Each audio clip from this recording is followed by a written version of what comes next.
warahmatullahi wabarakatuh. Perkenalkan, nama saya Nur Aziza dengan NIM 2104236. Baiklah, di sini saya akan mempresentasikan mengenai proses komunikasi dan unsur-unsur komunikasi. Komunikasi adalah proses pertukaran informasi, gagasan, perasaan, atau pesan antar individu atau kelompok menggunakan berbagai bentuk simbol, lambang, atau media. Tujuan utama komunikasi adalah untuk menyampaikan pesan dari satu pihak kepada pihak lainnya agar pemahaman dapat terjadi. Komunikasi melibatkan berbagai elemen dan aspek yang bekerja bersama-sama untuk memfasilitasi pengiriman, penerimaan, interpretasi, dan tanggapan terhadap pesan. Antar komunikasi. Komunikasi adalah suatu proses yang dilakukan oleh seseorang atau beberapa orang, kelompok, organisasi, dan masyarakat untuk mengubah, menciptakan perilaku orang lain atau dengan cara menyampaikan informasi yang menghubungkan dengan lingkungan orang lain. Komunikasi adalah upaya yang sistematis merumuskan secara tegas asas-asas penyampaian informasi serta pembentukan pendapat dan sikap-sikap.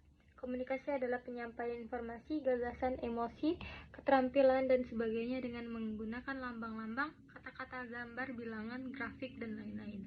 Dan komunikasi menurut para ahli, yaitu menurut para Flan, James, dan Kelly, komunikasi merupakan suatu proses di mana seseorang komunikator menyampaikan stimulus atau yang biasanya bentuk kata-kata yang bertujuan untuk membentuk suatu perilaku khalayak. Selanjutnya, Rogers dan Kincaid, komunikasi merupakan proses di mana dua orang atau lebih membuat atau melakukan pertukaran informasi dengan satu sama lainnya sehingga pada gilirannya akan menghasilkan pengertian yang mendalam. Proses komunikasi. Proses komunikasi adalah suatu proses bagaimana suatu pesan atau informasi bisa sampai dari penyampaian pesan atau komunikator kepada penerima pesan atau komunikan. Jadi, proses komunikasi cukup bervariasi, mulai dari yang sederhana sampai yang memiliki kompleksitas yang tinggi. Proses komunikasi akan berbeda-beda tergantung pada level komunikasinya. Semakin tinggi level komunikasinya, proses komunikasi yang terjadi semakin kompleks. Selanjutnya, proses komunikasi berdasarkan levelnya. Proses komunikasi pada level face-to-face, pada level komunikasi yang relatif sederhana, face-to-face atau idiotic communication, maka suatu pesan dapat langsung disampaikan oleh komunikator kepada komunikan dan jawaban atau tanggapan dapat segera diketahui komunikator. Proses komunikasi pada level small group, proses komunikasi yang terjadi pada komunikasi kelompok dapat dilakukan seperti face-to-face communication, tetapi dapat juga menggunakan berbagai cara lain, misalnya dengan pesan tertulis, surat, kertas memo, pesan di whiteboard, atau undangan, mulai teman, dan sebagainya. Selanjutnya, proses komunikasi pada level organisasional.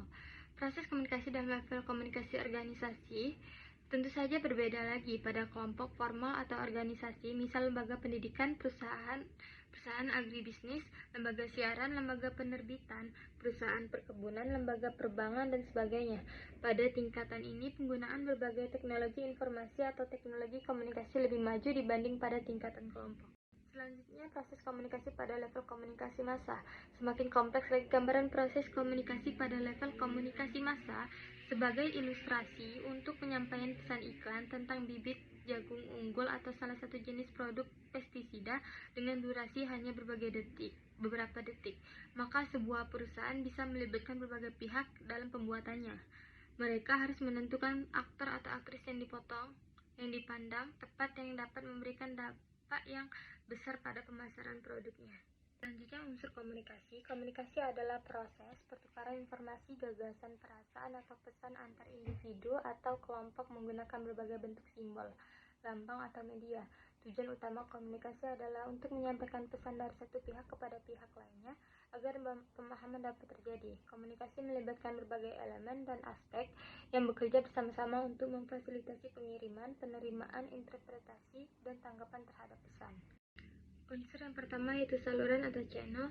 Saluran komunikasi dibedakan menjadi saluran bermedia atau media komunikasi dan saluran tanpa media. Selanjutnya, proses membuka kode, yaitu proses membuka kode adalah suatu proses untuk menerjemahkan suatu pesan yang dilakukan oleh penerima pesan.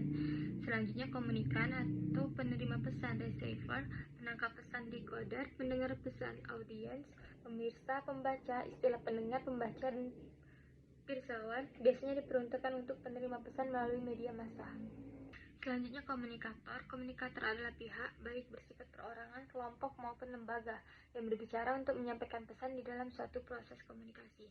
Selanjutnya proses mengkode. Proses mengkode adalah proses sehingga suatu pesan menjadi siap untuk dikirim atau disampaikan atau dibicarakan. Selanjutnya pesan, yaitu pesan adalah suatu yang akan disampaikan dalam proses komunikasi. Sesuatu tersebut bisa berupa informasi, teknologi, dan pengetahuan. Kemudian efek. Efek adalah pengaruh komunikasi pada komunikan atau pengaruh yang terjadi pada diri komunikan sebagai konsekuensi karena menerima pesan dalam proses komunikasi. Selanjutnya, umpan balik. Umpan balik merupakan reaksi yang diberikan oleh komunikan kepada komunikator setelah ia menerima pesan.